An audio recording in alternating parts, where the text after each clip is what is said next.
시청자 여러분 안녕하십니까? 언제나 자랑스러운 호남을 만나보는 호남인의 진행자 배종호입니다. 여러분은 중동 하면은 어떤 장면이 떠오르시나요? 전쟁과 분쟁이 끊이지 않는 곳? 이런 이미지가 먼저 생각이 나실 텐데요. 오늘 모신 주인공은 바로 이런 중동 지역에서 우리 국민을 지켜내고 대한민국의 국익을 위해서 무려 30여 년 동안 헌신해 오신 분입니다. 아프가니스탄과 이라크 그리고 이란 대사를 역임한 중동 전문가 송웅엽 전 대사님을 모셨습니다. 먼저 화면으로 함께 보실까요?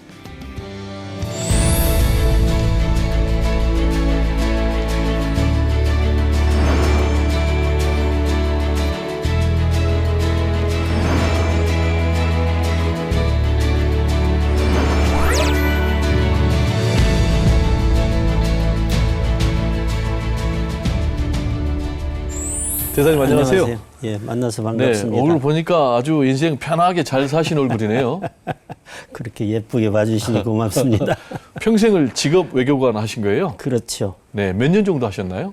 외교부 생활은 34년을 했고요. 네. 외교부 마치고 정년퇴직 후에 외교부 산하 코이카 네, 코이카. 한국국제협력단에서 네. 상임이사 3년을 하고 네. 이어서 조선대학교에서 네. 조선대학교 아랍어과에서 객원교수로 3년을 마치고 아랍어과. 예. 34년 직업 외교관으로 근무를 하셨는데 주로 중동에서 근무하셨다고요? 그렇습니다. 네. 어디 근무하셨죠? 처음 이 외교부에 1984년에 네. 외무고시를 통해서 들어간 후에 아랍어 연수를 다녀왔고요. 네. 그리고 나서 실제 근무를 시작한 것은 이집트 주 카이로 총영사관에서 처음 시작을 했습니다. 네. 그래서 이어서 사우디에서도 근무를 했고 네. 이란에서도 근무를 했고 네. 그 세 군데에서 영사와 참사관으로 근무를 했고요. 네. 그리고 이제 공관장으로서는 아프가니스탄 그리고 이란 그리고 이라크에서 대사를 했습니다. 그러니까 네. 거의 20여 년 가까이 중동에서 생활을 한 셈이죠. 한마디로 중동 전문가, 중동 통이다 이렇게 말씀을 많이 들으실 것 같은데 그러고 보니까 좀 얼굴이 중동 사람, 아랍 사람 같이 생겼네요. 그런 말씀 많이 그런 들었다고요? 이야기 많이 들었습니다. 특히 네. 어렸을 때 네. 제가 외국 사람을 닮았다라는 이야기를 많이 했었는데 네. 지금 생각해 보면 제가 전생에 중동에서 살았지 않은가라는 네. 생각을 하고 있습니다. 네, 그렇군요. 가장 여행지로 우리 대사님께서 추천하고 싶은 그런 나라는 어딜까요? 다 특징이 있겠지만 특히 이집트를 추천하고 이집트. 싶습니다. 네. 잘 아시다시피 세계 7대 불가 사이에 으뜸으로 꼽히는 피라미드와 스핑크스가 있고 네, 파라오의 땅. 그렇죠. 네. 그리고 그 룩소의 카르나크 신전이라고 엄청난 신전이 제가 다 있습니다. 룩소를 가봤습니다. 예. 네. 그래서 거의 5,000년 가까운 역사의 그런 고대 유적들이 네. 이집트에는 즐비하지요. 네. 그래서 당연히 이집트는 꼭 가보셔야 할 나라인데 네. 가능하면 좀 나중에 가시는 게 좋겠다라고 말씀드리고 싶은 먼저 이유가 가면 다른 데가 김 빠지니까. 그러면 이집트를 보시고 나면 네. 다른 나라에 있는 고대 유적은 흥미를 잃게 됩니다. 그렇군요.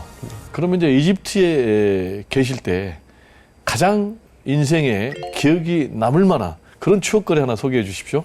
또 어린 아들이 둘이 있었는데 네. 어렸으니까 집사람은 뭐 이집트까지 왔으니까 그리스나 로마도 좀 구경 가자라고 그러는데 네, 유럽을 가자. 예, 저는 무슨 소리냐 거기 갓난아이들 데려가면 고생만 바가지로 하게 돼 있고 네. 이집트에 근무하는 동안에 이집트를 봐야지 무슨 네. 소리냐 그래서 네. 저는 틈 나는 대로 이집트 고대 유적을 공부하고 직접 답사해보고 했던 아주 좋은 추억을 갖고 있습니다.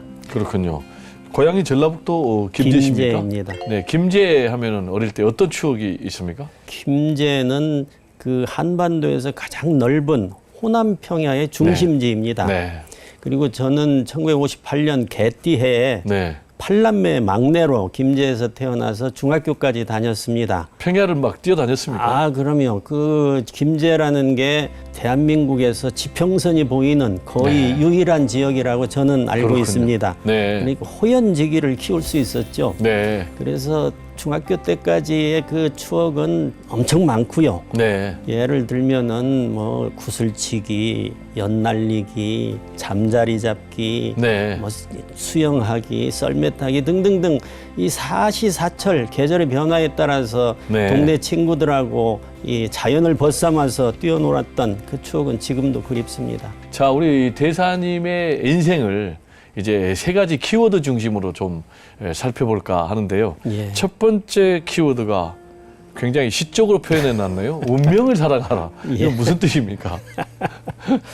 제가 고등학교를 다니고 재수할 동안에도 한국외국어대학교에 아랍어과가 있는 줄도 몰랐고 그렇죠. 제가 아랍어과를 입학하게 되리라고는 꿈에도 생각하지 않았는데 네. 결국은 아랍어를 전공을 하고 외교부에 입부해서 제 외교관 생활의 대부분을 중동 지역에서 보내게 된 것은 네. 저의 운명이라고 생각을 합니다. 네, 운명 외에는 설명이 안 되네요. 그렇습니다. 네. 나름 또 대학에 다닐 동안에 아랍어라는 굴레에서 벗어나 보려고 무척 애도 썼어요. 네. 그랬는데 결국 실패하고 네. 외대 아랍어과를 졸업하고 외교부에 입부해서 미국에 연수를 갔는데 네. 연수하는 과정에서 어느 순간 아랍어는 나의 운명이다라는 네. 깨달음을 얻었고 네. 그 순간부터는 이 운명을 벗어나려고 네. 애쓰지 말고 네. 주어진 운명을 껴안고 사랑해보자 네. 라고 결심을 했습니다. 네. 그 결과로서 중동을 전문하는 외교관의 길로 접어들게 되었죠. 네. 운명을 수용하는 것이 엄청난 큰 능력이랍니다. 예, 외교관의 길도 운명적으로 선택하신 건가요? 외대 아랍어과를 들어가게 된 계기가 제가 원해서 간 학과가 아니었다 보니까 네. 대학을 다니는 동안에도 방황을 했죠. 그렇죠. 진로 문제를 가지고. 이걸 다녀야 되냐 말아야 되냐. 그렇죠. 재수할 때 만난 여자친구가 있었습니다. 네, 여자친구. 예, 군대를 마치고 2학년으로 복학해서 3학년 1학기 때까지도 진로를 정하지 못하고 방황하고 있었는데 네. 어느 날 이 친구가 저에게 자기는 외교관의 부인이 되는 게 꿈이다. 네. 너 한번 외무고시 해보지 않을래? 라고 네. 그러더라고요. 네. 그래서 그래 좋아. 그러면은 2년만 기다려라. 네. 2년 안에 내가 합격을 하면 나한테 시집 오고 네. 내가 합격하지 못하면 다른 사람한테 가라. 네. 하고 시작한 게 외무고시였습니다. 그렇군요. 운명적이네요. 운이 좋게 네. 시작한 지 1년 반 만에 네. 1차 시험과 2차 시험을 합격을 하고 네. 마지막 3차 면접 시험을 준비하고 있었는데 네. 이 친구가 결혼했다는 소식을 듣게 됐습니다. 네. 그래서 황당하기도 했지만 네. 제가 워낙 진로를 정하지 못하고 방황하고 있던 저를 네. 이 외교관의 길로 안내해줬다는 데 대해서 지금도 네. 매우 고맙게 생각하고 있습니다. 역시 운명을 수용하는 능력이 굉장히 뛰어나신데 또 그걸 또 수용을 못하고 이런 나쁜 XX 하면 이제 분노 예, 예. 에 휩싸여가지고 뭐 안 받게 생기지 않을 텐데 나를 외교관 만들어줘서 고맙다. 예. 잘 살아라. 이렇게 이제 해석을 하고 우리 대사님의 인생의 길을 또 뚜벅뚜벅 갔는데 이라크, 아프가니스탄 여기서 다 대사하셨습니까? 예, 예. 근데 굉장히 힘든 지역 아닙니까? 험지죠, 험지. 험지. 오지, 험지. 네. 네, 그래서 제 집사람이 저에게 붙여준 별명이 있습니다. 네. 오지의 마법사입니다. 오지의 마법사. 굉장히 저한테 어울리는 네. 별명이고 저도 개인적으로 좋아하는 별명입니다. 이 나라에서 가장 어려웠던 그런 외교 현장이랄까 사건이 있었을 거 아니에요. 당연히 많이 어느 있었죠. 나라였죠? 아무래도 이란이 제일 외교적으로 힘들었죠. 네. 2011년부터 12년까지 1년 반 동안 외교부 본부에 네. 아프리카 중동 국장을 했었는데 네. 외교부의 아프리카 중동 국장은 아프리카와 중동에 있는 총 68개국을 담당하고 68개국. 있습니다. 네. 그런데 지금 돌이켜보면 제 1년 반 국장 기간 동안 이란 한 나라에 관련된 업무가 네. 거의 40%를 점하지 않았을까 할 정도로 이란 업무에 집중할 수밖에 없었습니다. 그만큼 문제가 많았군요. 그렇죠. 두 번째 대사님의 키워드가 예, 전문성 증진. 예. 어떤 전문성을 증진해야 된다는 얘기입니까? 우리나라의 중동 정책의 핵심은 두 가지였습니다. 네. 하나는 안정적인 원유를 도입하는 것, 네, 원유 도입. 원유 도입이었고 두 번째는 건설 진출 확대였습니다. 네. 정책을 수립했기 때문에 네. 우리의 대중동 지식은 네. 중동 지역을 하나의 블록으로 보고 네. 이 종합적인 정책을 수립하는 그러한 시스템이었죠. 네. 그런데 2000년대 들어서서부터는 이 중동 지역도 변화를 하게 됐고 네. 미래 산업을 육성하게 됐고 그래서 정치 경제 구조가 많이 바뀌었습니다. 네. 그래서 그때부터는 이제 중동을 한 블록으로 보지 말고 네. 각 국가별로 특성에 맞춰서 맞춤형 전략을 수립해야 되는데 네. 그러기 위해서는 그 나라 그리고 그 나라가 처해 있는 정치적인 환경과 경제적인 여건 네. 등등을 세심하게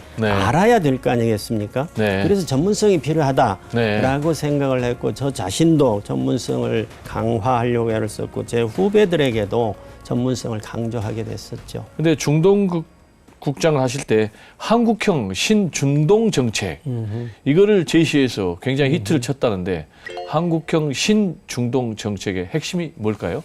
결국 이제 전문성 강화라고 요약할 수가 있을 텐데요. 네. 대중동 정책이 변하게 된 계기는 네. 1973년이었습니다. 네. 제4차 중동 전쟁이 발생했을 때 이 사우디를 비롯한 이 산유국들이 원유를 무기로 삼았지요. 그래서 네. 갑자기 원유가 4배로 폭등을 하고 네. 이스라엘을 지원을 하고 이스라엘이나 미국을 지원한 나라한테는 원유 수출을 안 하겠다. 네. 이렇게 선언을 하니까 네. 이 원유 도입이 우리의 생존과 직결된 문제인데 그렇죠. 어쩔 수 없이 우리나라도 친이스라엘 정책에서 친아랍 정책으로 선회를 할 수밖에 없었습니다. 네. 우리의 대중동 정책은 안정적인 원유 도입과 건설시장 진출이라는 두 축으로 이루어져 왔었는데 네. 무슨 2016년에 네. 사우디의 모함마드 빈 살만이라는 왕세자 겸 총리가 네. 사우디 비전 2030이라는 거를 발표를 했습니다. 네. 이게 획기적인 내용인데 탈석유 산업 다변화 정책입니다. 네. 2016년 사우디 비전 2030을 통해 가지고 지금부터는 근본적인 극단적인 이슬람을 버리고 온건한 이슬람으로 바꾸겠다 하는 게 사실은 더 큰 그 변화라고 저는 보고 있습니다. 네. 그리고 이제 아까도 잠깐 언급하셨지만 이제 코이카에 근무하셨잖아요. 예. 이사님으로 그때 중동, 아프리카 여기에 뭐 도움되는 일을 많이 하셨다고요? 예. 코이카는 그 우리 정부의 무상 원조를 시행하는 전문 기관입니다. 네. 무상 원조의 주 대상 지역은 아시아하고 아프리카입니다. 네. 지금은 이제 점차 아프리카에 대한 비중을 늘리고 있는데요. 그러다 보니까 저로서는 이 중동과 아프리카에 대한 애정이 있을 수밖에 없으니까 네. 가능하면은 아프리카 쪽에 이 관심을 더 기울일 수밖에 없었지요.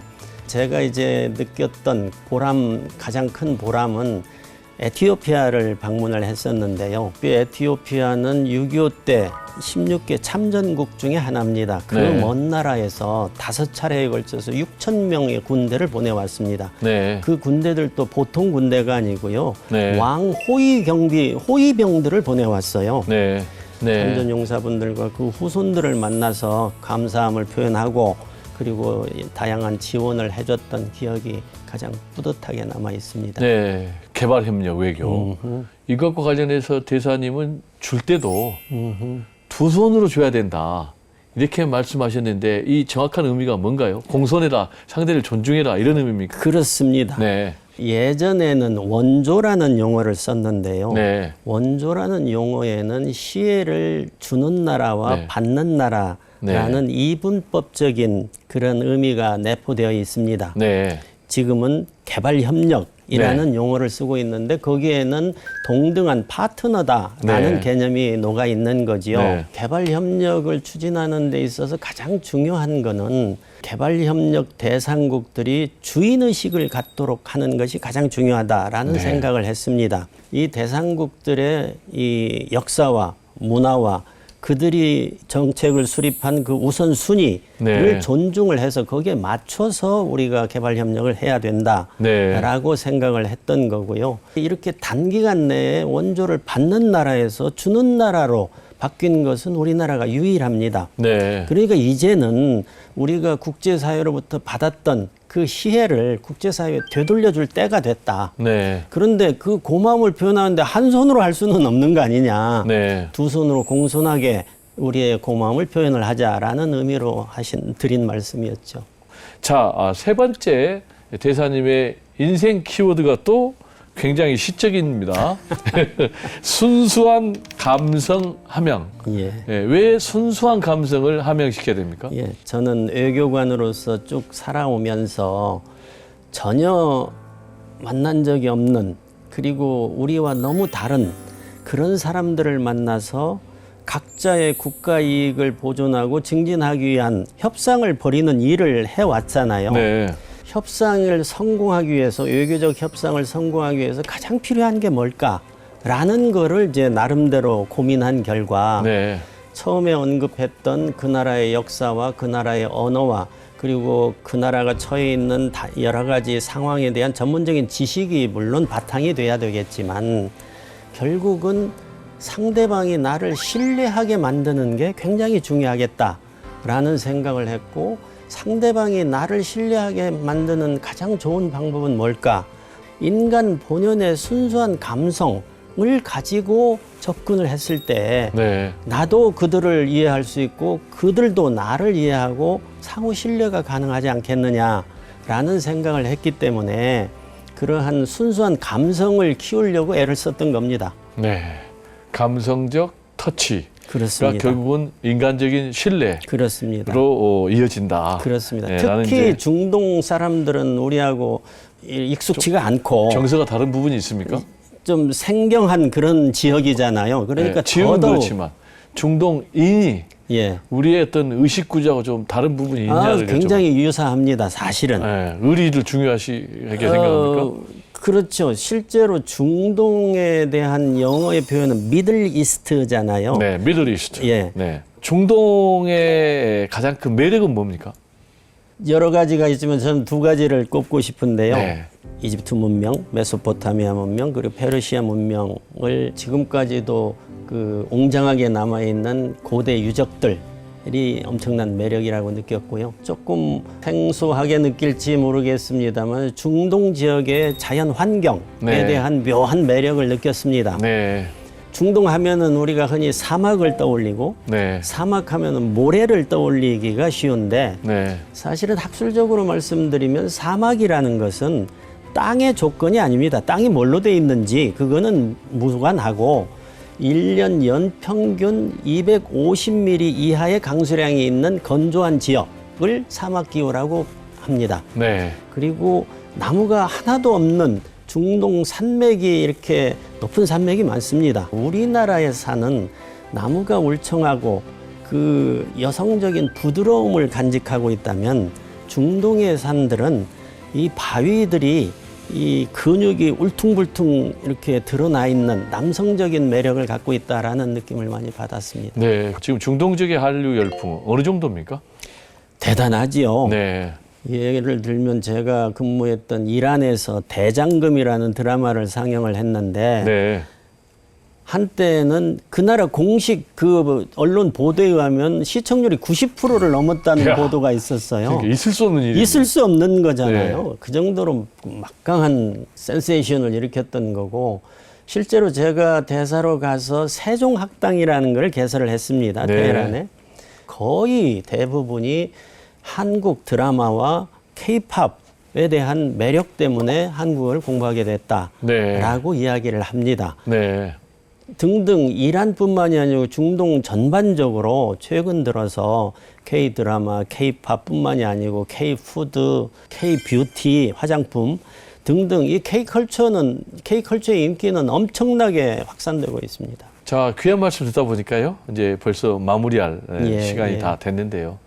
무려 뭐 한 34년 동안 또 뭐 그 이후로도 외교와 관련해서 계속 헌신을 하고 계시는데 외교관으로서 가장 필요한 덕목은 무엇인지 또 그리고 외교관을 꿈꾸는 우리 후배 젊은이들에게 꼭 해주고 싶은 말씀 부탁드립니다. 예.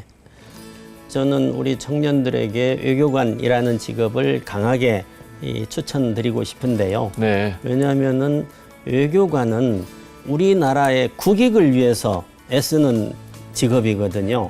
그러니까 국익을 보호하고 국익을 증진하기 위해서 애쓰는 목표를 갖고 있는 그러한 직업이어서 매력적이고, 외교관이 이 국익 증진을 위해서 접촉하는 상대국의 사람들이 다 그 나라 정책을 결정하는 정부의 요인들이거나 네. 이 경제계의 리더급들이거나 네. 아니면 문화계의 상당수의 그 문화계의 영향력을 갖고 있는 그런 거물들을 만나게 돼 있습니다. 네. 또 한 가지 이제 유념을 해야 될 거는 그 사람들과 그런 인플루언서들이죠. 그 사회에 그런 사람들과의 접촉이 이루어지는 직업이다 보니까 우리가 하는 말 한마디 한마디가 이 품격과 섬세함을 필요로 한다라는 것을 강조드리고 싶고요. 이 외교관이 되기 위해서는 외국어 실력도 당연히 필요하고요. 그리고 앞에서 강조드렸던 그런 다양한 전문성도 필요하지만 순수한 감성, 이것도 좀 키워가는 그러한 노력이 있었으면 좋겠다는 생각을 합니다. 네, 대사님 오늘 귀한 말씀 감사합니다. 예, 고맙습니다. 저에게 호남은 굉장히 중요한 의미를 갖고 있는데요. 젊었을 때에는 직장 생활을 하다가 다람쥐가 쳇바퀴 돌듯이 절망에 빠지고 또는 낙담을 했을 때 저에게 휴식과 안식을 주었던 그런 곳이고요. 외교관 생활을 할 동안에는 상대국 인사들을 만나서 이 교감을 할 수 있는 순수한 감성과 정서를 키워줬던 어머니의 품 같은 곳이었습니다.